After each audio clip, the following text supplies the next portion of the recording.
Niles and his men did not sheathe their swords right away. Instead, Niles frowned and surveyed the tavern down below him.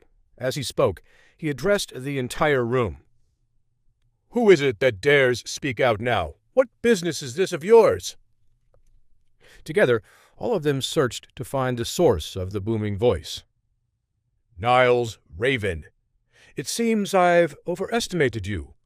I would never have guessed you'd be so nefarious as to taunt a man into striking the first blow, only so you could plan to mercilessly kill him in public without legal repercussions. How dare you call yourself a noble?" Everyone in the tavern looked around, confused. Nobody could locate the source of the voice. Niles grimaced as he peered into the poorly lit room beneath him. "Who is it that challenges my honor? Show thyself at once." Suddenly, a silhouette shifted in a darkened corner of the room. A figure of a man with a mug in his hand leaned against a wooden beam. "Save your breath, Niles. Unlike you, ravens, I have no issue with exposing my true intent." In a flash, the figure leapt out of the darkness and landed on the top of the stairs beside Nathan. The man smiled at Niles, Michael, and the other troublemakers as he took a step forward with a hand on the hilt of his thin rapier sword. Nathan marveled at the young man's demeanor in light blue armor. He reminded Nathan of someone else he knew, but he couldn't quite put his finger on it. Michael scowled as he spat blood from his mouth and spoke in a lisp as he rushed toward the man. "How dare you rush to that scoundrel's defense? I'll—" "Shut up, you idiot!" Niles grabbed Michael before he could finish his threat and threw him out of the reach of the newcomer. Niles's own sneering face was replaced with a look of absolute fear. He quickly sheathed his sword and motioned for his men to do the same. Reluctantly, they followed his instructions. Niles looked at the ground as he timidly addressed the newcomer. "Sir Ian Lightstone, my lord, apologies for the disturbance. I've heard a lot about you. Michael Clay was quick to speak there, but he is only a weak little fool. Please pay him no mind." Michael frowned as he got up and blurted out once more in a lisp, "Sir Ian Lightstone? Sir Ian? Could it really be him?" Annoyed, Niles turned to his companion once more. "Yes, you dolt. Now shut up and kneel before him for forgiveness." With that, Niles and his men all knelt before Sir Ian Lightstone, the firstborn son of the High Lord Lightstone himself. He was well known throughout the fiefdom as one of the greatest spiritual warriors in Godric's land, and the bards often sang of his many great deeds. Nathan chuckled as he shook his head and sheathed his own sword.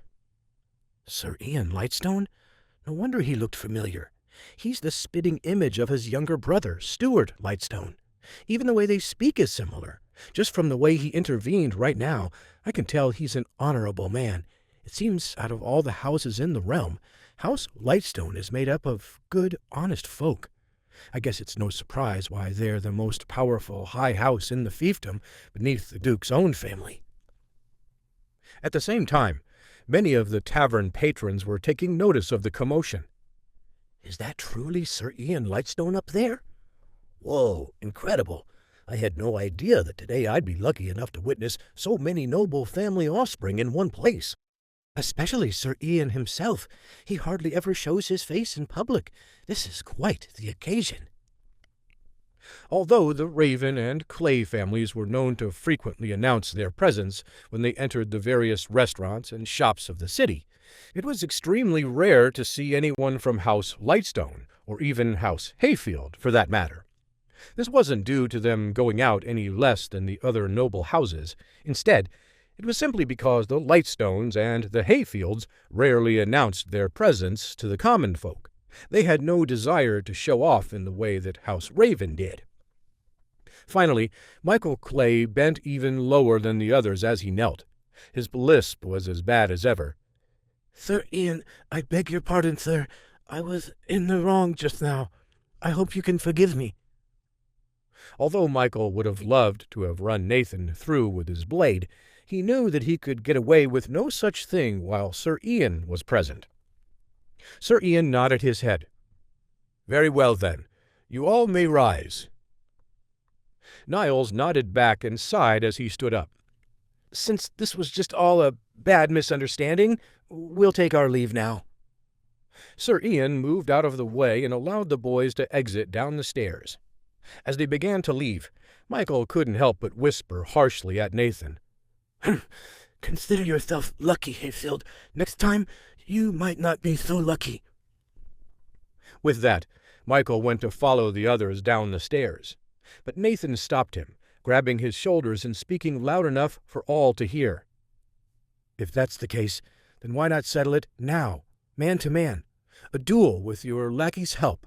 The weather is warm, and it's as good a day as any to kick the pebbles out of my shoes." The crowd inside the tavern gasped at Nathan's provocative words. Nobody had thought Nathan would say anything to Michael after nearly getting skewered by the 5 boys. In truth, Nathan appreciated Sir Ian's honorable words, but he hadn't been worried at all by the fight, and he was still furious at Michael for his venomous jests aimed at Amelia. There were many thoughts of vengeance on Nathan's mind, and he wished to end things with Michael quickly. At this point, even if Michael Clay didn't accept the challenge, Nathan knew he'd have to find a way to kill him eventually. Niles's ears perked up at the challenge, and he swung around to see the excitement in Michael's eyes. Sir Ian sighed as Niles smiled at him. "See, Sir Ian, it's not that we want to pester him, it's just that he doesn't plan on settling the matter peacefully." Niles spoke quickly, nervous that Nathan might change his mind and that their plan might once again be thwarted. Sir Ian scratched his head. I don't know about this." Sir Ian knew that Nathan had done well on the spiritual warrior examinations, but that meant that he was only a high-level beginner. "Nathan's probably only level 8, whereas there are many rumors that Michael is on the verge of breaking into the apprentice level, although the difference between them is slight.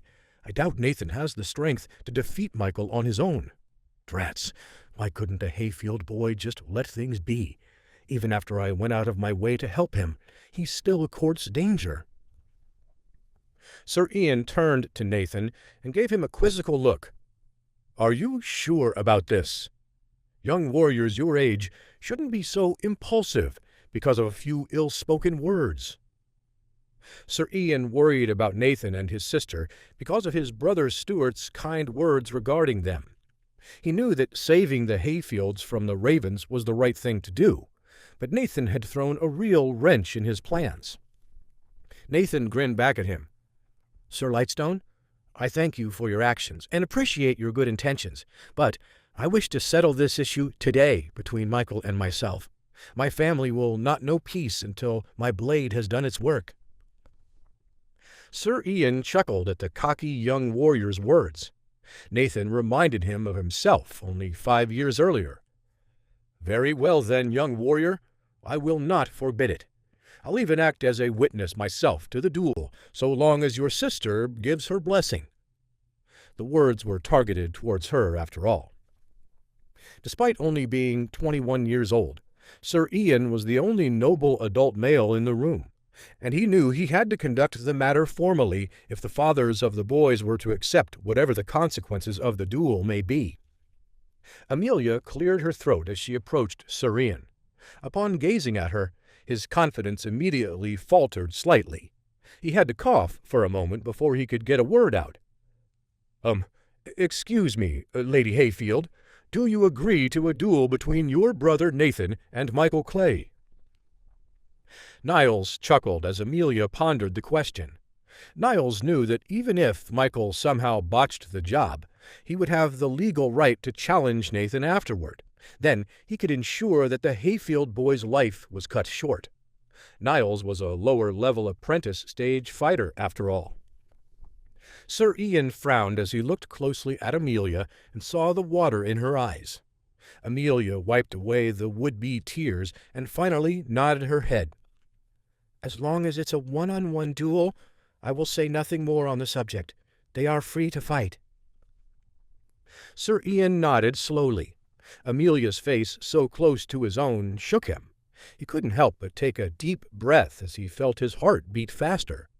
Sir Ian's face flushed slightly as he snapped out of his own thoughts and addressed the room. "Shopkeeper, clear the tables and chairs in the center of the room. I shall oversee the duel here from the balcony above." "Good sir, would it not be better to take the duel outside and—" "Must I repeat myself? Please, it will only take a moment. Any damage will be compensated. Of that much I can assure you." "Yes, Sir Ian, it will be done at once. Everybody, please, back away and clear out." The shopkeeper sighed as he enlisted a few other patrons to help him clear a space in the tavern. A brawl to the death was the last thing his shop needed right now, but how could he argue when he was surrounded by so many powerful nobles? Meanwhile, the other tavern patrons formed a crowd on the outskirts of the place, standing around and placing bets as they got ready to watch the show. Such a duel between the sons of nobles was a rarity, and there was no way the common folk would let such an opportunity slip past them. Even people passing by on the street outside began to pour into the tavern as news of the upcoming match spread. Soon the place was packed shoulder to shoulder as commoners fought for a sight of the fight that would surely be the talk of the town that evening. Meanwhile, Nathan stretched as he waited for the duel to start. His ears, with their acute hearing, perked up as he listened in on the crowd's excited whispers. "I hear Nathan's examination rank converts to a level 8 or 9 beginner fighter. If Michael's about to break into the apprentice level, is the difference between them really that much?" "Oh, please. I heard Nathan cheated on the examination. There's no way he can take on the clay boy." "I don't know. That Nathan lad looks pretty calm." "Want to bet?"